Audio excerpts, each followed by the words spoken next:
also called Possessed, and welcome to my how-to video on the basics of tanking. Here I will be teaching you how to survive heavy damage through mitigation and enemy manipulation. I'll also teach you how to hold aggro and when to use gap closers.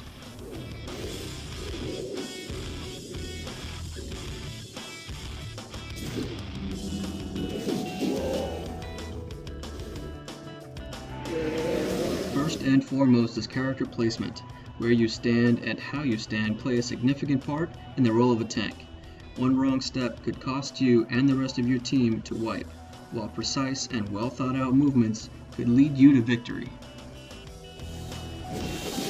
One example is called facing. In some cases you might find that you have healers like this one who do not heal.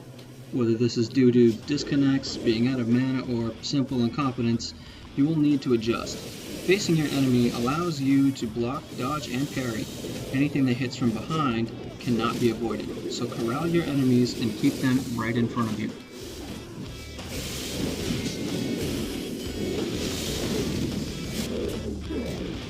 Another example is called avoidance. Avoidance is used to ignore area of effect damage, or AoE.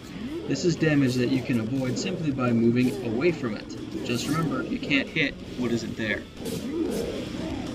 Avoidance is crucial when it comes to raiding. If you don't move out of the way, you will die, and everyone in your group will get really pissed off at you.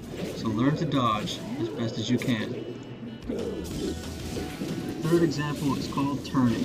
If possible, try to face all of your enemies away from your group, especially bosses. This prevents everyone else from dying and getting pissed off at you.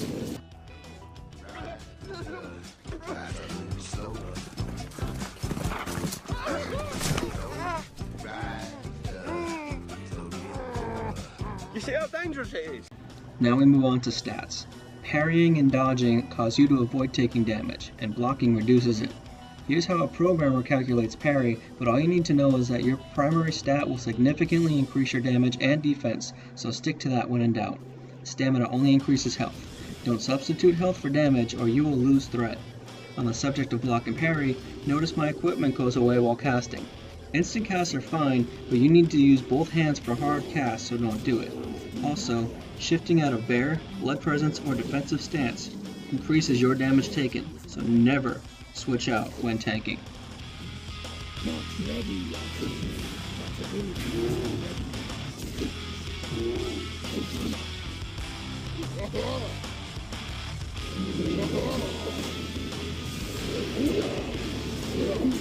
Here is where I teach enemy manipulation. The most important thing to know is how to interrupt. Interrupts can stop enemy healers or massive attacks from wiping you out. Another way to stop enemies from hurting you is called crowd control. There are many different kinds, and all are useful except for fear. Fear could accidentally send its victim into other enemies and cause you to get overwhelmed.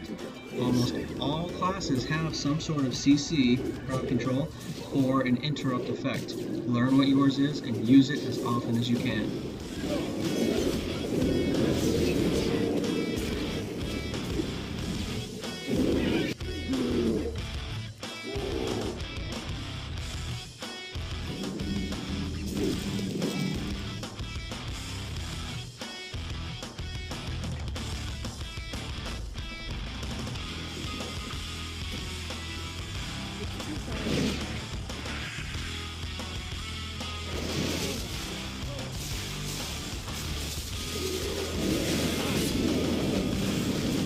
Gap closers can sometimes be used as crowd control. Watch here as I stun multiple enemies with one gap closer. Gap closers are often wasted as an opening attack. Open with an AoE instead to build a lot of threat very quickly, and use gap closers or taunts to rescue teammates. Threat is built every time you use an ability. Big heals and big damage cause big threat, and area of effect attacks are worth more threat than single target attacks because of the spread. Cleave effects such as Cleave and Blood Strike are just as good. To monitor your threat levels, ensure the enemy's faceplate is highlighted in red. To earn the most threat on a new fight, use area of effect. Taunting removes a high amount of threat from teammates, and pet taunts reduce everyone's threat to 0. I like to let hunters die so I don't have to put up with it. Damage mitigation helps to reduce damage or stay alive. Paladin bubbles are misleading since they cause enemies to attack everyone else instead, but all other mitigation skills are useful. Usually, stacking points into mastery helps a tank to reduce damage as well. Sometimes people will pull large amounts of enemies for you. Whether it is intentional or by mistake, it is not your job to save them. If you choose to let someone die for the good of the team, then it's their own fault for being foolish.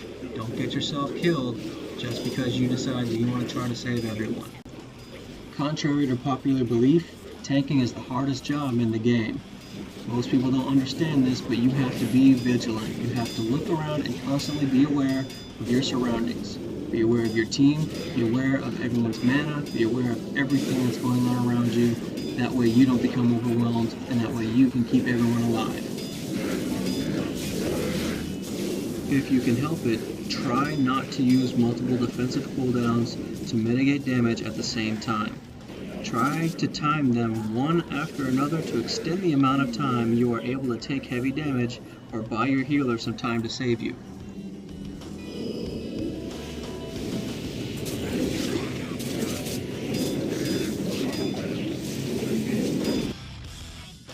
And so concludes my tanking tutorial. I hope my video was helpful. If there are any requests on in-game subjects, be sure to like, subscribe, comment, or send me a message. Everyone starts off as a noob, but only the most experienced are willing to help.